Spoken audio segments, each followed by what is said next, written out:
Assalamualaikum warahmatullahi wabarakatuh.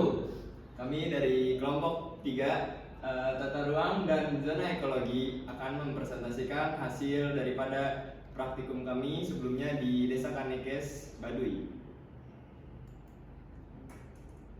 Lalu ini ada anggota kelompok kami. Yang pertama itu ada Saya Arya Nugraha Pratama dengan NIM 2305893.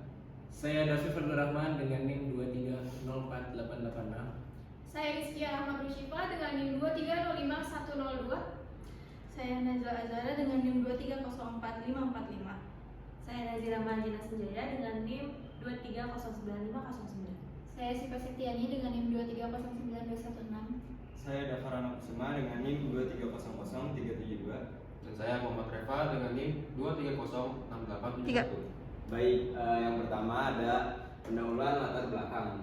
Kita di latar belakang ini memiliki 4 poin. Yang pertama itu ada wilayah transisi. Wilayah transisi di Baduy ini yang dimaksud adalah Baduy luar berperan sebagai zona peralihan antara aturan adat Baduy dalam dan Baduy luar gitu. Jadi di Baduy luar ini bisa dibuat zona wisata dan segala macamnya, tapi berbeda dengan masyarakat di Baduy dalam yang adatnya masih kental, masih tidak bisa diganggu gugat.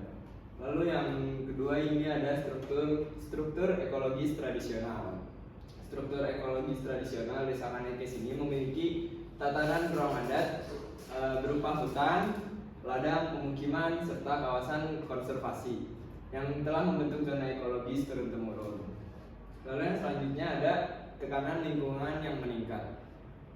Ini dimaksudkan untuk pertumbuhan penduduk di sana gitu.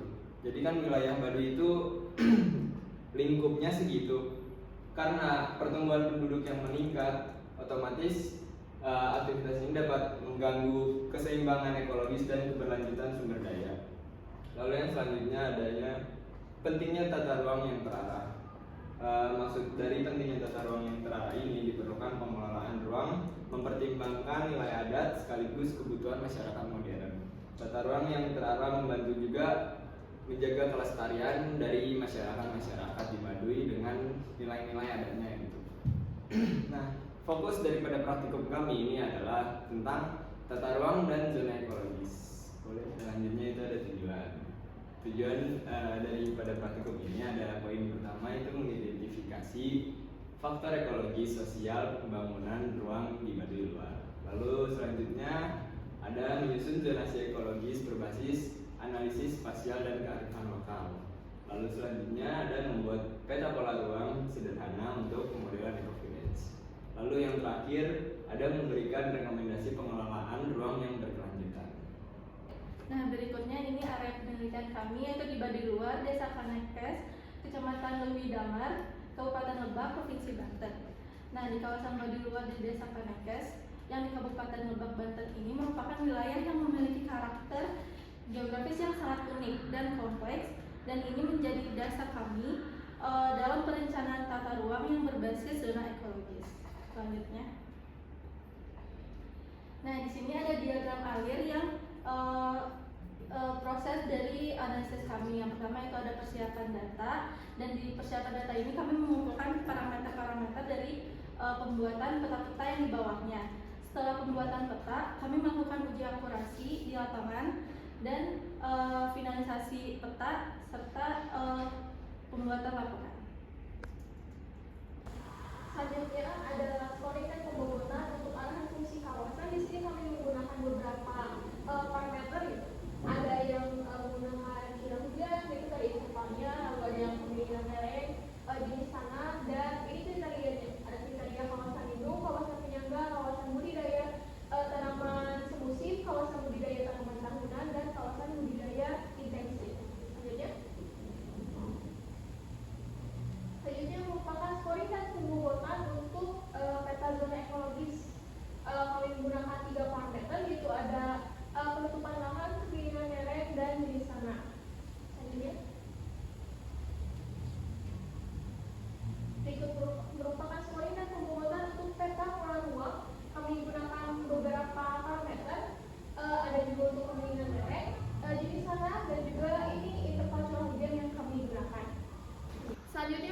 peta sebaran titik sampel, di sini kami menggunakan 12 titik sampel yang disebar di beberapa tempat gitu.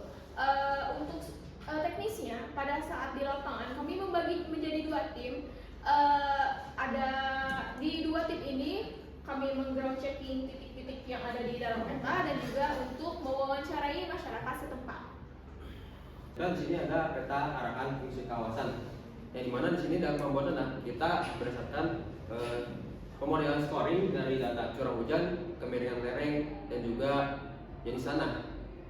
Seperti yang telah kita ketahui bahwasanya untuk arahan fungsi kawasan itu terbagi menjadi 3, yaitu ada arahan kawasan lindung, arahan kawasan budidaya ataupun permukiman, dan juga arahan fungsi penyangga. Nah, pada hasil pemodelan ini terdapat 2 hasil utama, yaitu arahan fungsi kawasan lindung dan juga arahan fungsi kawasan permukiman dan juga budidaya gitu.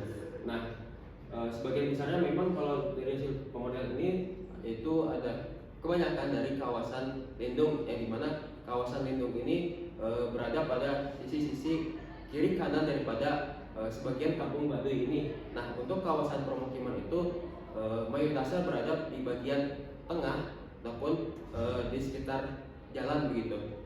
Nah, untuk kawasan lindung ini merupakan kawasan yang tidak disentuh sama sekali untuk berbagai aktivitas, sehingga daripada manusia di kampung Baduy ini tidak akan melakukan kegiatan eksploitasi daripada kawasan lindung. Nah, untuk kawasan permukiman ataupun budidaya ini adalah kawasan yang dimana para masyarakat dari kampung Baduy ini melakukan segala aktivitasnya untuk kegiatan bertani, berkebun, ataupun untuk sebagai tempat tinggal. Berikutnya ini adalah peta rencana struktur ruang di kawasan utara Desa Kanekes, Kecamatan Leuwi Damar, Kabupaten Lebak. Peta struktur ruang ini adalah susunan dari pusat-pusat permukiman serta jaringan sarana dan prasarana yang berfungsi untuk mendukung kegiatan sosial dan ekonomi masyarakat di kawasan tersebut. Nah, di peta ini dapat dilihat bersama-sama terdapat ada pusat lingkungan desa, kemudian ada rencana-rencana tempat pengelolaan sampah. Dalam hal ini dengan kebiasaan warga setempat yaitu membakar sampah, sehingga kita membuat titik-titik rencana tempat pembakaran sampah. Kemudian karena secara fisik kondisi di wilayah ini terdapat banyak sungai-sungai kecil dan bahkan sungai yang besar yang melintasi kawasan ini, sehingga ada beberapa tempat yang memang perlu dibangun jembatan, sehingga pada peta ini juga terdapat titik-titik rencana untuk jembatan. Kemudian sarana penghubung antar kampung ini ditandai dengan jalan lingkungan primer. Kemudian sarana pendukung di dalam kampung antar rumahnya itu juga direncanakan dengan jalan lingkungan sekunder. Nah, selain itu untuk menjaga setiap lingkungan ini tetap bersih dan juga tidak terdapat genangan-genangan banjir, maka direncanakan jaringan drainase yang ditandai dengan garis berwarna hijau. Kemudian untuk memenuhi kebutuhan air dari masyarakat setiap kampungnya juga direncanakan pipa-pipa ataupun jalur-jalur aliran air. Nah, kemudian pada wilayah selatan dari kawasan ini juga terdapat sungai atau badan air yang melintasi wilayah tersebut. Ya, bisa dilihat di sini merupakan peta rencana pola ruang. Peta rencana pola ruang ini masih sama, kami mengambil melalui Baduy dengan bentuk yang seperti ini gitu ya. Jika kita lihat ini itu mencakup dari 3 wilayah, 3 area. 3 area di sini merupakan area yang telah kami rencanakan melihat dari kondisi ekologis dan juga kondisi yang ada di sana gitu. Di sini bisa dilihat mulai dari yang warna coklat seperti yang ada di sini itu merupakan wilayah permukiman gitu, dari rencana yang kami buat. Dan selanjutnya itu ada warna hijau tua.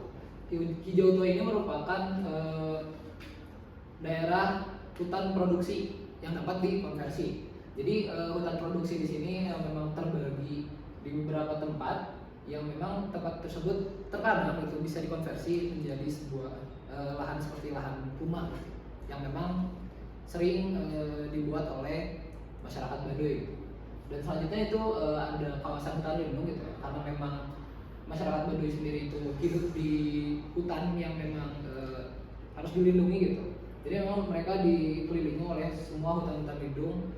Dan yang terakhir itu ada sempadan sungai.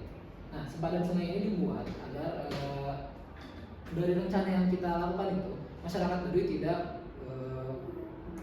menempati tempat-tempat tersebut, karena memang idealnya sebuah permukiman ataupun pertanian tersebut tidak mengambil dari daerah sempadan sungai sehingga tidak mengotori daerah sungai tersebut. Mungkin segitu saja gitu ya dari rencana pola ruang yang telah kami buat. Baik, selanjutnya ada peta rencana zona ekologis. Nah, untuk peta ini sendiri telah disebutkan di metode dibuat dengan cara scoring dan juga pembobotan menggunakan 3 parameter, yakni kemiringan lereng, tutupan lahan, dan juga jenis tanah gitu. Nah, dapat dilihat hasil petanya memiliki 3 hasil zona ekologis, yakni rendah, sedang, dan juga tinggi. Untuk area sedang terlihat mendominasi di setiap area tuh, dari selatan dan juga utara, dan yang zona sedang ini tuh menunjukkan bahwasannya di daerah tersebut itu kemiringan lerengnya sedang dan juga memiliki jenis tanah yang sedang juga. Selanjutnya di antara zona sedang itu terlihat ada beberapa titik-titik zona rendah, yakni yang memiliki kemiringan lereng rendah, dan zona ini tuh merupakan zona yang lebih stabil gitu. Nah, selanjutnya ada juga yang memiliki zona tinggi, terlihat banyak di area selatan dan juga utara. Untuk zona tinggi ini tuh memiliki kemiringan lereng tinggi dan juga nanti dapat diidentifikasikan sebagai zona yang rawan terhadap bencana seperti erosi, longsor, dan lain sebagainya. Dari yang sebelumnya sudah disampaikan oleh Rizky ya, yaitu titik sampel. Nah, di sini ada hasil pengujian dari titik sampel tersebut, yang dimana terdapat 6 titik pada kawasan lindung dan juga 6 titik pada kawasan permukiman. Dihasilkan bahwasanya untuk uji akurasi pada peta arahan fungsi kawasan ini menghasilkan overall akurasi sebesar 100%. Selanjutnya di sini ada hasil wawancara secara garis besar. Yang pertama itu pembagian ruang utama, yaitu hutan dan juga sungai. Menurut masyarakat setempat, hutan itu terbagi menjadi 3. Yang pertama hutan titipan yang memang tidak bisa dikunjungi sembarangan orang. Selanjutnya ada hutan tutupan yang tidak bisa diproduksi gitu di dalamnya. Dan yang terakhir itu hutan garapan yang dimana mereka memang memanfaatkannya sebagai produksi mereka. Dan selanjutnya ada sungai. Sungai ini terbagi menjadi 2. Yang di hulu itu disebut sebagai mata air yang bisa dijadikan sumber minum gitu dari masyarakat setempat. Nah, selanjutnya ada hilir. Nah, hilir itu biasanya digunakan untuk mencuci pakaian atau mandi dan lain-lainnya. Selanjutnya di sini ada ketentuan penggunaan lahan dan pemanfaatan lahan. Untuk ketentuan penggunaan lahan dan pemanfaatan lahan ini, mereka itu sangat bergantung atau sangat ketat ya dengan peraturan-peraturan dari ketua adat mereka. Salah satu contohnya adalah ketika mereka ingin membangun suatu perkampungan, mereka itu harus berkonsultasi dulu ke ketua adatnya. Nah, nanti dari ketua adatnya akan menentukan seberapa banyak rumah yang akan ada di perkampungan itu, selanjutnya juga luasnya atau di mananya gitu.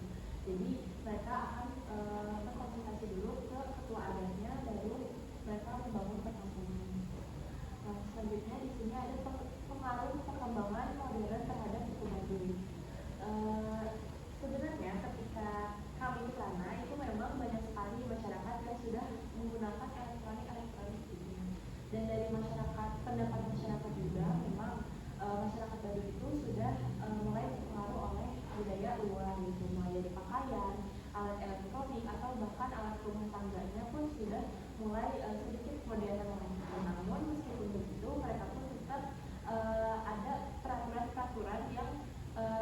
setiap tahun itu pasti akan dicek gitu oleh ketua adatnya gitu.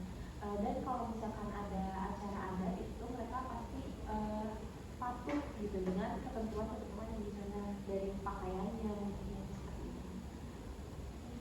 Nah, selanjutnya di sini ada perspektif masyarakat. Sebelumnya kita udah bikin pertanyaan-pertanyaan untuk wawancara di Baduy. Yang pertama itu ada peran Eco Village dalam membantu kesejahteraan bagi masyarakat. Menurut masyarakat sekitar, Eco Village itu sangat membantu ya, karena dengan mereka menjaga alamnya, mereka itu tidak akan kekurangan sumber daya alam untuk menempuh kehidupan mereka sehari-hari. Kemudian ada peran Eco Village dalam meningkatkan perekonomian masyarakat.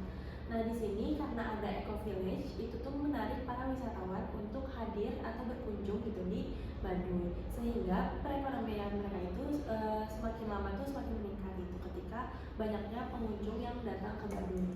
Nah, selanjutnya di sini ada peran Eco Village dalam meningkatkan kesadaran masyarakat. Nah, untuk kesadaran masyarakat sendiri sebenarnya itu udah ada karena mereka itu kan ketat akan peraturan dari ketua adatnya. Jadi kesadaran masyarakat terhadap pengelolaan sumber daya alam di sana itu memang sudah ada gitu. Nah, selanjutnya yang terakhir itu Eco Village mampu mengatasi permasalahan baik lingkungan, sosial maupun ekonomi. Nah, itu juga tervalidasi gitu ya oleh masyarakat sekitar, walaupun tidak menyebutkan secara spesifik permasalahannya apa, tapi yang lebih di-highlight itu tentang permasalahan ekonomi. Kesimpulannya dari hasil analisis yang telah kami lakukan selama beberapa hari kebelakang dan juga praktikumnya itu, kalau pengelolaan ruang di Baduy ini sangat dipengaruhi oleh kondisi ekologis itu, dan zona ekologis yang telah kami tetapkan itu menyesuaikan dengan morfologi dan penggunaan lahan di sana gitu, mulai dari pemandangan lereng, hidrologi dan lain-lain.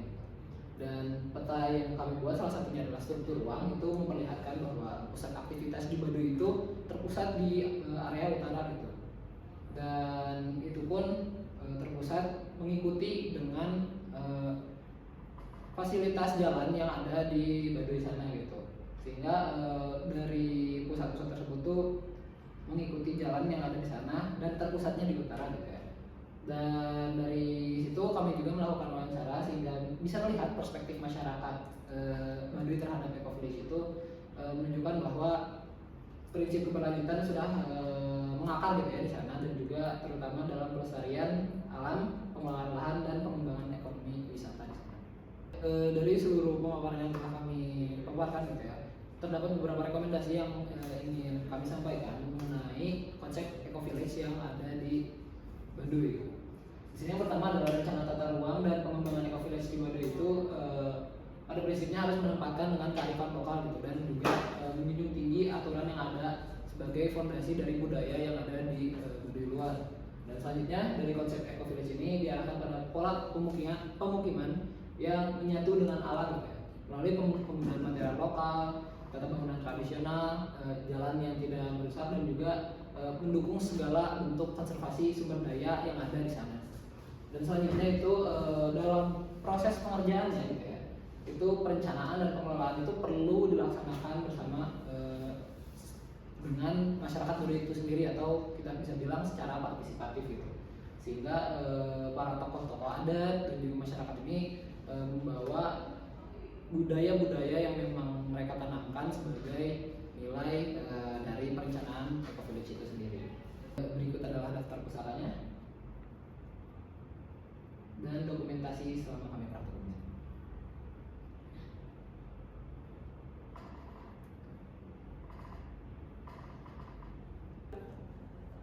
Demikian pemaparan dari kelompok 3 mengenai tata ruang dan zona ekologis. Mohon maaf bila masih terdapat banyak hal yang kurang maksimal. Terima kasih atas perhatian yang telah diberikan. Wassalamualaikum warahmatullahi wabarakatuh.